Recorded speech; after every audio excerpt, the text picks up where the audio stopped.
On a snowy Christmas Eve long ago, in a quiet stable at the North Pole, a special young reindeer was born. His name was Rudolph, and unlike all the other reindeer, he had a bright red nose that glowed like a tiny lantern.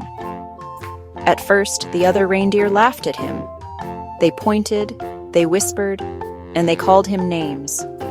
Rudolph tried to hide his glowing nose, but the light never disappeared. He began to believe he was strange, and he wondered if he would ever belong.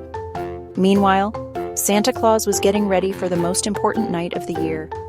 The sleigh was polished, the presents were packed, and the reindeer team stood proudly in a row. But that year, the sky was covered with a thick, freezing fog. Santa looked worried. How could he fly safely through the darkness? What if the children never received their gifts? Just then, Santa noticed a gentle red light glowing behind the herd.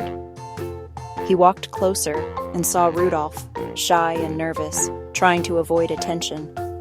Santa smiled kindly and said, "Rudolph, with your nose so bright, will you guide my sleigh tonight?" Rudolph's heart pounded. No one had ever asked for his help before. He stepped forward bravely.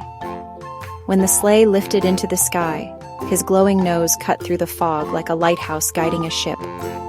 The other reindeer watched in amazement as Rudolph led the way, saving Christmas for children all over the world.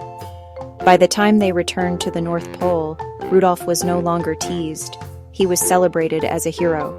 He learned that the thing that made him different was actually his greatest gift. And from that night on, Rudolph led Santa's team with pride, shining bright every Christmas Eve.